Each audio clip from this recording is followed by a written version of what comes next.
जय श्रीमन नारायण। ए पर जे टिप्पणी हम करे जा रहल बा रामानुजदास श्रीमान गट्टू वेणुगोपाल स्वामी जी के द्वारा दिहल गयल बा। अध्याय 6 आत्म संयम योग श्लोक 18। यदा विनियतं चित्तम् आत्मन्येव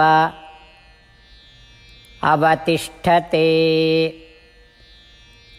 निस्पृहः सर्वकामेभ्यो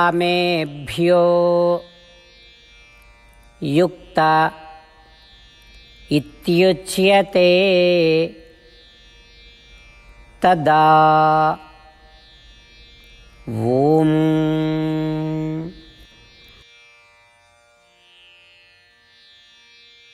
गीताचार्य श्री कृष्ण परमात्मा अर्जुन सहित हमनी सबके आत्म संयम योग सिखा रहल बानी। परमात्मा कहत बाड़े, अर्जुन तोहार मन का केवल आत्मा के बारे में सोचे के चाहिए।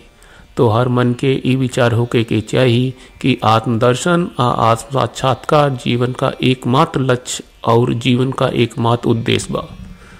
आपन मन का हमेशा केवल आत्मा का ही याद रखे के चाहिए।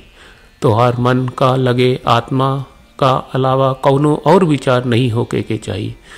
ई प्रकार अभ्यास कहला से ई संसारिक भौतिक सुख के इच्छा के प्रति भी सचेत न होके के चाहिए। अगर रौरा ऐसन स्थिति में पहुंच जाई त ई मानल जाला कि रौरा आत्मदर्शन आ आत्म प्राप्त खातिर जरूरी योग्यता हासिल कर लेही।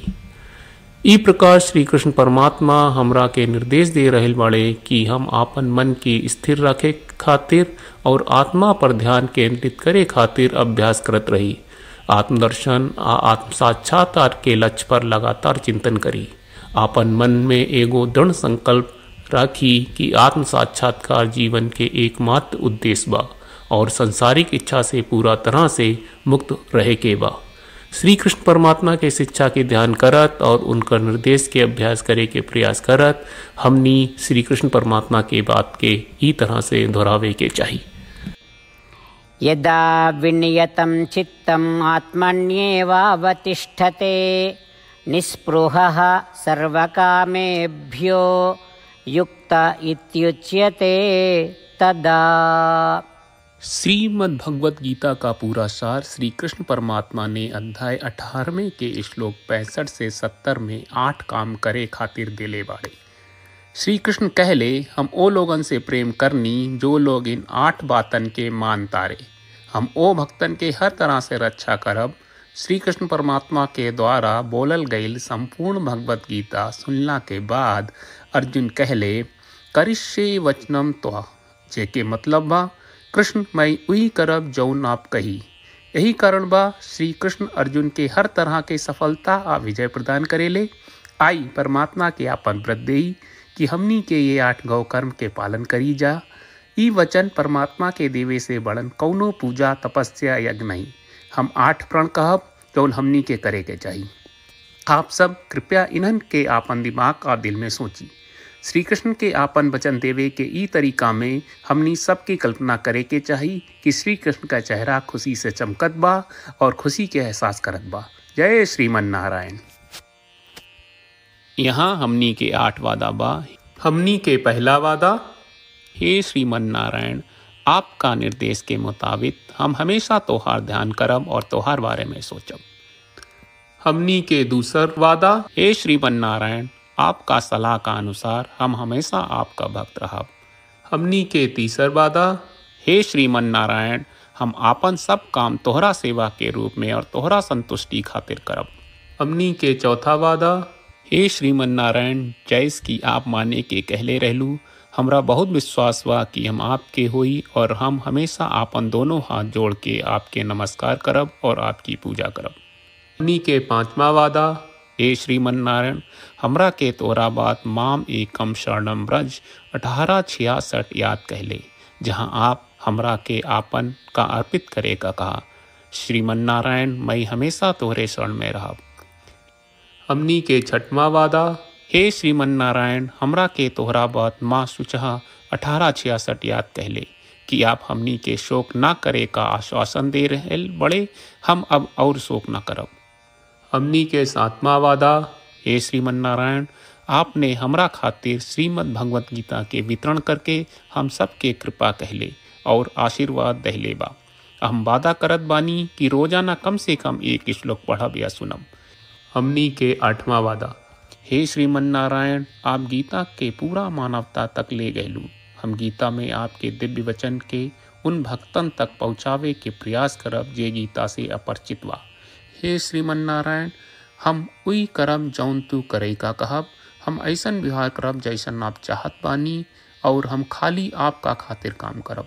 श्रीमन नारायण के रोज आपन वचन देहल कि हम ओइस करब जैस आप कहत बानी, ई अपने आप में बड़न पूजा बा। श्रीमन नारायण, करशे वचनम त्वा। श्रीमन नारायण, हम तोरे निर्देश के मुताबिक काम करब। सर्वम श्री कृष्ण अर्पणम अस्तु। जय श्रीमन नारायण। यदा विनियतं चित्तम् आत्मन्येव अवतिष्ठते निस्पृहः सर्वकामेभ्यो युक्त इत्युच्यते तदा ॐ यदा विनियतं चित्तम् आत्मन्येवावतिष्ठते निस्पृहः सर्वकामेभ्यो युक्त इत्युच्यते तदा। श्रीमन्नारायण, करिष्ये वचनं तव। सर्वं श्रीकृष्णार्पणमस्तु। जय श्रीमन्नारायण। जय श्रीमन नारायण। सब भक्त लोगों से विशेष अनुरोध बा, जीवन में हर चीज में हमनी के तत्कालिक और प्रभावशाली परिणाम की अपेक्षा रहेला। एकरा खातिर आइए रोजाना 1 मिनट के समय निकालल जाए और नारायण आश्रम पढ़ल जाए। नारायण आश्रम प्राप्त करे खातिर नारायण आश्रम वेबसाइट पर जाई, जो www.narayanashram.org है, और पंजीकरण में आपन नाम और ईमेल दर्ज करी। आपके द्वारा प्रदान कईल गई ईमेल पर आपका एक नारायण आश्रम PDF प्राप्त हुई। PDF में एक रामायण श्लोक, एक गीता श्लोक और एक विष्णु नामम बा। ये तीनों के मिल के नारायण आश्रम कहल जाला। हर व्यक्ति के ये श्लोक के अलग अलग संयोजन मिलेला। जब हर कोई 24,000 भक्तन के साथ रोजाना आपन नारायण आश्रम पढ़त आ सुनत बा, ता हर दिन संपूर्ण रामायण का एक दौर, श्रीमद् भगवत गीता पारायण के 33 दौर और श्री विष्णु सहस्त्रनाम स्तोत्र पारायण के 24 दौर प्रतिदिन पूरा होएला। ई एक बहुत ही उल्लेखनीय और विलक्षण परिणाम बा, जौन हर एक दिन ऐसकरे से निकलेला। ई कारण बा कि आप और आपके परिवार के सदस्य तुरते जाके आपन नारायण आश्रम प्राप्त करी। जय श्रीमन नारायण।